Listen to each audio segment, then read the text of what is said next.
Welcome in to Run the League. I'm your host, Grayson Grunhafer, and yes, we're back this week to talk some fantasy football. I know we've been talking about playoffs a ton, but I do have some fantasy content coming as well. We're going to talk about some Dynasty, buy low, sell highs over the next 2 episodes, so hopefully you enjoy it.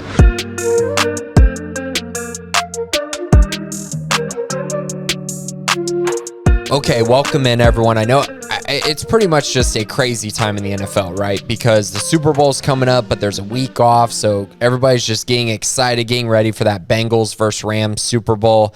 Who would have thought? The Bengals, at least. I think the Rams were one of those teams that a lot of people were thinking could maybe make a run. But to see, this Bengals team just come together, get the crazy win against the Chiefs over the weekend, lots of fun and just lots of NFL things to talk about. But I'll save that for next week when we preview the Super Bowl. But for this week, I'm going to talk some fantasy football. So starting with this buy low episode, we're going to talk about buy low targets in Dynasty League. So I know a lot of y'all maybe are in redrafts, but Dynasty Fantasy Football is a lot of fun.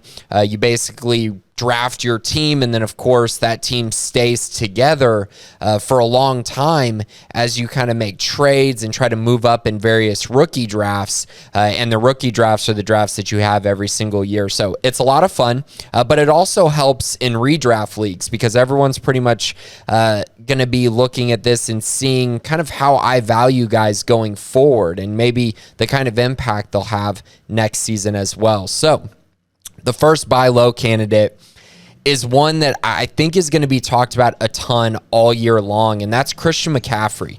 And the reason I say that is because Christian has been a top 3 running back every time he plays. Pretty much the RB1 every single time he plays, but the injuries have started to pile up for him. And because of that, he's sliding. And I think that his stock is really plummeting right now because people are worried, will he be able to stay healthy? And so he's a guy that I would buy low for because if you get a healthy season from Christian McCaffrey, then you're probably going to have a really, really good fantasy football team.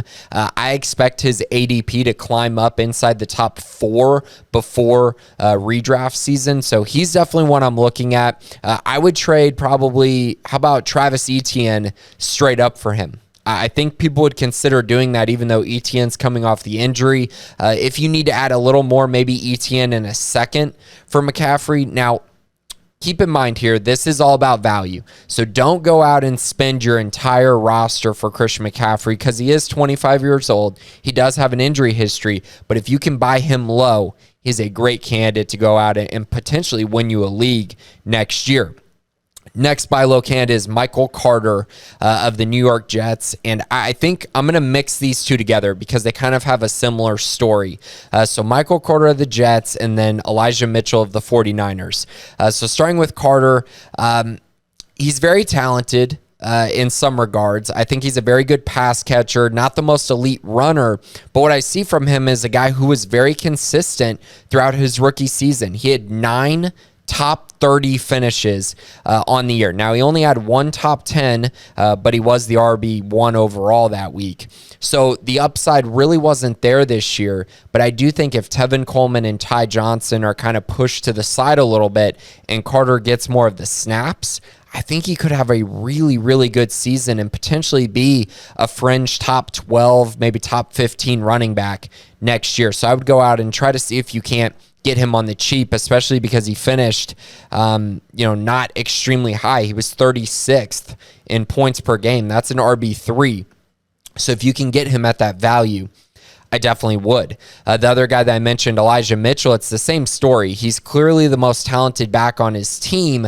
And for him, the concerns are he was undrafted and that they took Trey Sermon in the 3rd round. So it's kind of that conventional thinking would be they're going to give Trey Sermon a chance at some point. But I just think at the end of the day, Kyle Shanahan goes with the guy who is the best at the position. Now, he rotates guys, but overall, the best guy gets the carries, and Elijah Mitchell has been that guy for them throughout the year and throughout the playoffs, as he was the leading rusher in the entire playoffs through the first 2 games of the NFL playoffs. For Mitchell, 5 top 10 finishes. That's really exciting, especially because he only played in 11 full games. So half the time he was a top 10 running back, finished RB 15 in points per game, and he's 23 years old. I just think Elijah Mitchell is a guy who's kind of being disrespected a little bit because the draft capital is not there. Go out, buy him very low. I would trade a first for him easily. I just think he's that kind of talent, but I also think he is showing that he will be trusted in San Francisco going forward as long as he's healthy. Two wide receivers, it's kind of another mix and match here. Terry McLaurin and DJ Moore. It's pretty simple with both of these guys. They need a quarterback. They absolutely need a quarterback if they're going to reach the value that everyone thinks they can have. You know, DJ Moore was pretty good to start the year when he was able to kind of link up with Sam Darnold when Darnold was playing well. Then later in the year, obviously Cam Newton came in. That didn't work out well. Sam Darnold came back. He looked terrible. So just everything did not come together for DJ Moore, which is kind of sad because at the beginning of the year, it looked so promising for him to have a great season. And then Christian McCaffrey got hurt, and you just sat there and said, man, they're just going to give him the ball a ton. And it just never really translated for DJ Moore. But I do think going forward, there's an opportunity for him to really capture some more dynasty value. Terry McLaurin, similar story. Ryan Fitzpatrick came in. Everyone was excited about Terry. And through the first 5 weeks of the year, it was up and down. Really good performance, really bad performance, really good, really bad.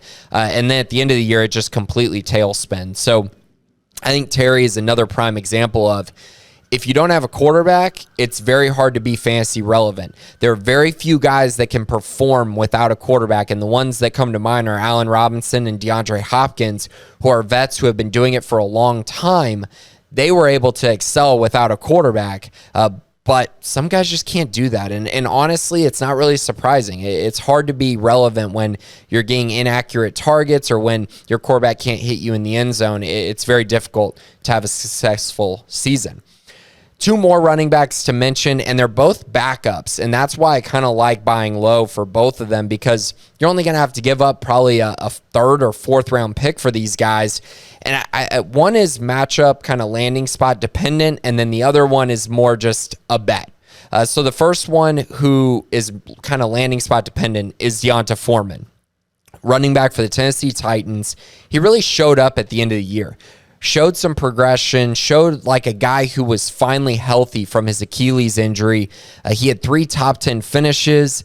I was impressed, honestly. And kind of my bet with him is that what if Derrick Henry, he comes back, he's got a plate in his foot now.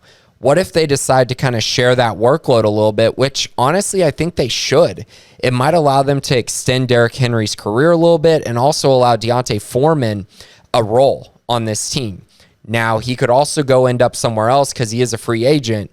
So if that does end up happening, then maybe Deonta Foreman becomes an even more viable option.